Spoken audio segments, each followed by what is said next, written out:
Bonjour, chers membres du magazine en ligne courseapied.ca. Je suis Yves Lefrançois, Daniel Rio, notre kinésiologue en chef. Alors, écoutez, aujourd'hui, on va parler, cette capsule-là, ça va être sur l'hydratation, en fait.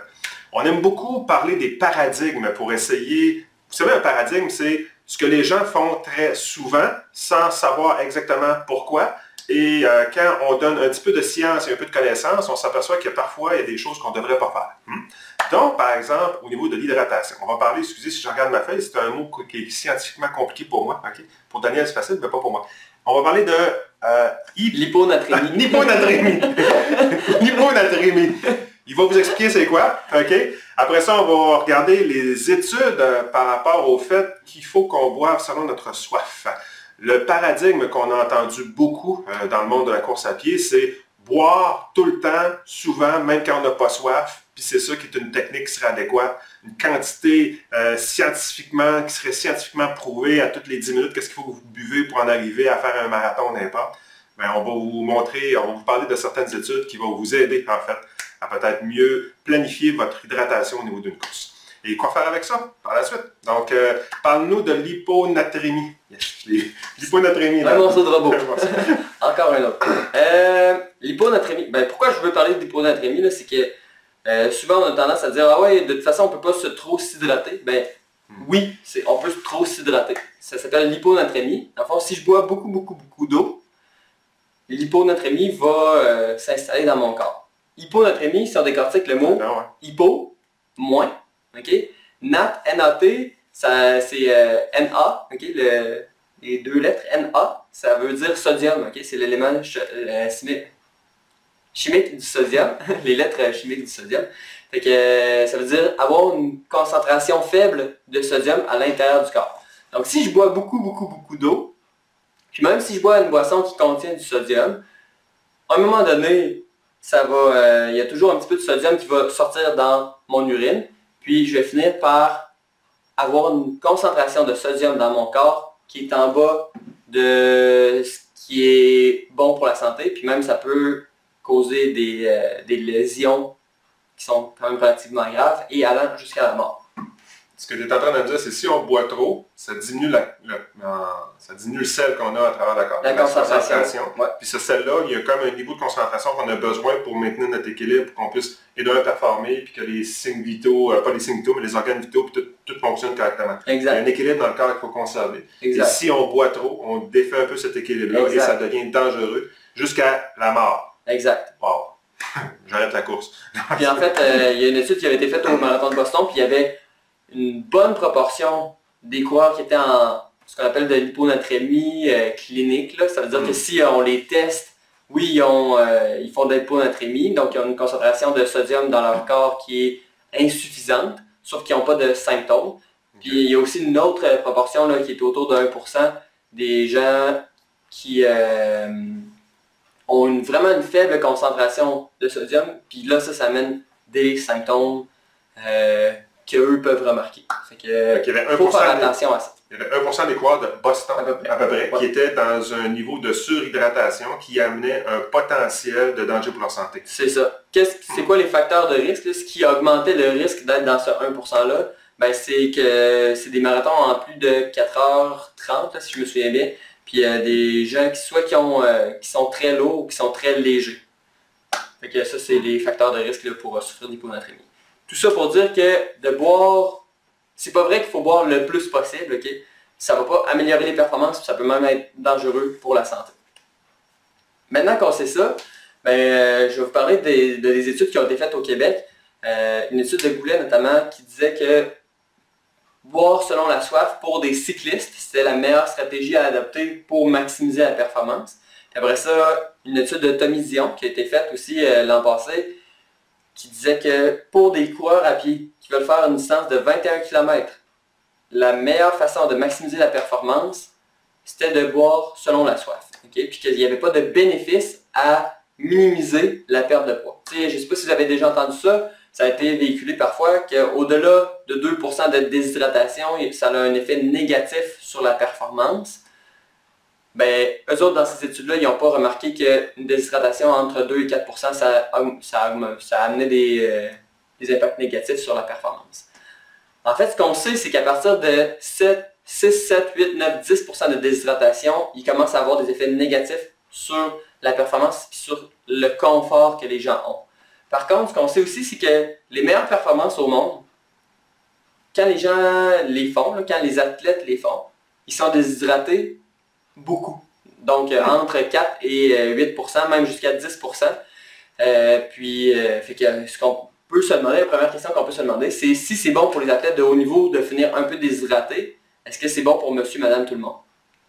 Peut-être que non, peut-être que oui aussi. Okay? Parce que un des avantages d'être déshydraté, d'avoir moins d'eau dans notre corps, ben, c'est qu'on est plus léger. Okay? Mettons quelqu'un qui pèse 100 kg, okay?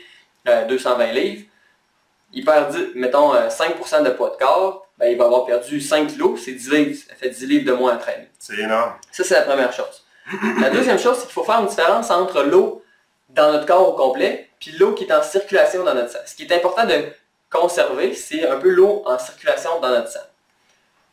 Pourquoi je fais une différence entre les deux? C'est que quand on s'entraîne, ou en tout temps, en fait, il y a du glycogène, des molécules de sucre, des longues molécules de sucre qui sont stockées dans nos muscles. Ce glycogène-là est stocké sous forme hydratée. Ça veut dire qu'avec une molécule de glycogène, il y a des molécules d'eau qui sont là, qui sont stockées, puis le glycogène est toujours stocké sous forme hydratée. Ça, il y en a toujours dans nos muscles comme ça. Puis il y en a toujours dans nos muscles. Toujours. Donc, quand je cours, je dois utiliser ce glycogène-là, donc il y a de l'eau qui est libérée. Fait que même sans que je boive d'eau, il y a de l'eau qui était stockée dans mes muscles, qui va entrer dans ma circulation sanguine, qui va remplacer une partie de l'eau que j'ai perdue. Aussi, lors de la fabrication d'énergie à l'intérieur de mon muscle, il y a de l'eau qui est libérée par cette réaction chimique-là. Et donc, ça va aussi recréer une partie de l'eau que j'ai perdue en courant. Donc, ce que ça veut dire, c'est que, mettons, il y en a souvent là, qui disent hey, tu as perdu, mettons, 1 kg de poids de corps pendant ton entraînement en 1 heure. Ça veut dire que si tu cours pendant 3 heures, il faudrait que tu boives 3 litres d'eau parce que 1 kg perdu, ça équivaut à 1 litre d'eau. Ben ça, c'est faux. Okay? Il y a une partie de l'eau qui est récupérée par le système. Okay? Il y a une partie de l'eau qui était stockée qui est récupérée dans le système sanguin, de 1. De 2, il y a une partie de ce poids-là qui a été perdu, que c'est soit des lipides, soit des glucides qui ont été brûlés. Fait que les autres sont oxydés, sont sortis sous forme de carbone, de CO2, en expirant. De chaleur, okay? De chaleur et de CO2. Fait que, donc, c'est absolument faux de dire si je perds 1 kg, donc 1 kg de poids de corps en courant 1 heure, que je devrais boire 1 litre en 1 heure. Ça, tout ce paragraphe-là pour dire c'est pas vrai qu'il faut boire chaque gramme perdu. C'est ça. Faut pas qu'on le boive. Parce que si c'est ce qui arrive, on va tomber en hyponatrémie. Exact. Le potentiel est important d'en arriver là. Exact. Okay. Donc, puis si admettons, on avait concrètement, il y a des gens aussi, un des paradigmes, c'est buvez beaucoup avant. Ouais. Je sais pas qu'est-ce que tu aurais à dire. Qu'est-ce que tu aurais à dire là-dessus? Là? Ben, vous pouvez boire beaucoup avant. En fait, c'est important d'être bien hydraté. Là. Je vous dirais, si vous ne buvez pas toute mettons vous avez un marathon dimanche, vous ne buvez pas tout le samedi, ça ne serait pas ma recommandation. Okay? Sauf que de rester hydraté toute la journée, c'est bon. Est-ce qu'il faut se forcer à rester hydraté dans notre vie de tous les jours? En fait, 100% des gens, à peu près, là, quand ils vont être déshydratés, ils vont avoir soif. Puis là, ils vont boire de l'eau. Fait que si vous voulez être sûr de partir, mettons, à 0% de déshydratation, vous pouvez boire, mettons, 250 ml d'eau, 500 ml d'eau de plus pendant la journée précédente. Mais ça ne sert à rien de caler des 2 litres d'eau un après l'autre le samedi avant un marathon. Tu parles de 250 ml à l'heure, mettons? Ou dans la journée. Dans la journée. Plus, mettons. Là. C'est pas grand-chose. C'est pas grand-chose, c'est une tasse d'eau. Vous buvez ça de plus que ce que vous buvez d'habitude, juste pour être sûr que vous êtes bien hydraté, puis normalement, ça devrait être bien correct. On écoute notre réflexe d'avoir soif, même la veille de l'événement. Si vous voulez être sûr de ne pas être déshydraté, ben vous reprenez peut-être une tasse ou 2 tasses d'eau. En fait, ouais, supplémentaire. Un bon grand verre d'eau, puis c'est réglé. Puis on va avoir ce qu'il faut d'arriver 100% hydraté, en fait, à l'événement pour pouvoir performer. C'est ça, exactement. Fait que, maintenant, point 3, qu'est-ce qu'on peut faire? C'est quoi mes recommandations par rapport à l'hydratation dans vos événements de course à pied et dans vos entraînements? Ben de 1, c'est de commencer par boire seulement lorsque vous avez soif. Okay? Ça ne sert à rien de boire avant d'avoir soif. La soif arrive à peu près à 2% de déshydratation. Là. Si vous buvez quand vous avez soif, vous ne pouvez pas être dans l'erreur. Votre corps est super bien fait, il a évolué pendant des milliers d'années. Les mécanismes qui sont nécessaires pour remplacer l'eau perdue sont tous en place. Donc, si vous perdez trop d'eau, puis que vous êtes à l'écoute de votre corps va vous dire « j'ai soif, donne-moi de l'eau ». Vous allez y en donner, tout devrait bien aller. C'est que premier conseil, vous respectez votre soif.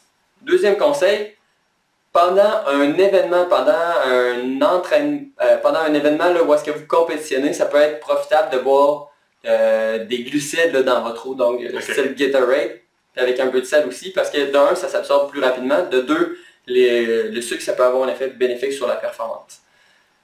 Est-ce que je vous conseille de toujours vous entraîner en buvant du Gatorade? Non, en fait, plus vous êtes loin de votre événement, moins vous devriez essayer d'utiliser le Gatorade, puis plus comme de l'eau pure. Puis plus vous vous rapprochez de votre événement, mettons dans le mois qui précède l'événement, dans votre période de préparation plus spécifique, bien là, ça peut être intéressant de pratiquer à boire du Gatorade, puis boire une boisson qui est plus sucrée. Puis le jour de votre événement, afin d'être prêt là, le jour d'événement, puis que ce ne soit pas quelque chose de surprenant pour votre corps de boire du Gatorade. Mon autre conseil que je peux vous donner, c'est que regardez, mettons, la course pour laquelle vous vous préparez, votre objectif principal de l'année. Mettons qu'eux autres vous donnent du Gatorade. Ben, la marque, là, on parle de la marque, là. Vraiment la marque, la même affaire. Là. Exactement. Si eux autres vous donnent du Gatorade, pratiquez-vous à boire du Gatorade. Puis s'ils donnent du Powerade, pratiquez-vous à boire du Powerade. Puis si c'est du E-Load rouge, ben, préparez-vous à boire du E-Load rouge. C'est ça. C'est l'effet psychologique aussi d'arriver dans l'événement de la course et que là, finalement, on est habitué à un goût. Ouais. Et on arrive, puis finalement, on a une mauvaise sensation. La perception de la douleur va augmenter. Nos performances vont être automatiquement... Perception de la douleur, c'est le cas. C'est moins confortable. Si c'est moins confortable, c'est sûr qu'au niveau du gouvernement central, ça va affecter et vous allez moins performer, c'est garanti.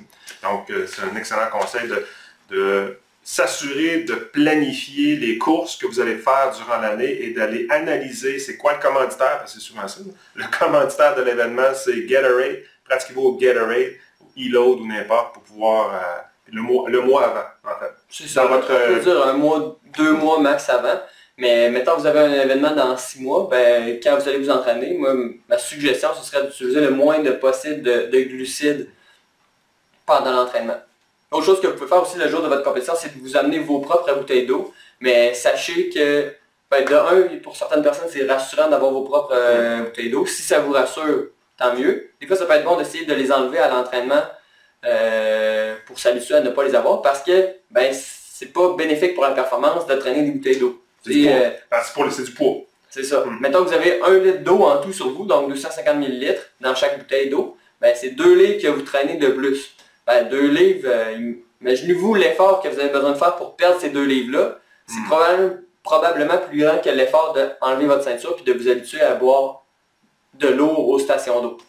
Tu parles souvent, quand on se parle, c'est les bénéfices que tu as par rapport à une situation. Si tu as plus de bénéfices, puis tu as moins de côté négatif, tu les gardes. Mais sinon, 2 livres sur marathon, si tu les traînes tout le long, 2 livres, on est capable de dire que c'est proche de 2 minutes quasiment là, sur marathon. Là. Fait que, il y a une couple de minutes que vous perdez à avoir traîné vos bouteilles. Là. Fait que de se pratiquer en entraînement à ne pas les avoir, c'est bon. C'est bon pour la performance. Exact. Le résumé de tout ça, c'est écoutez vos réflexes naturels. Votre corps est super bien fait. Là. Donc, vous avez soif durant l'événement, buvez. Okay? Perdez, je dirais, l'idée du paradigme qu'il faut boire tout le temps, même si on n'a pas soif. Écoutez votre corps au niveau des réflexes. Les glucides, 1 mois avant. Respectez le fait que planifiez vos compétitions. On va revenir sur des capsules de planification de compétition, inquiétez-vous pas. Et avec ça, on va être en mesure de pouvoir performer grâce à l'hydratation. Et voilà. Ben, merci beaucoup. Merci.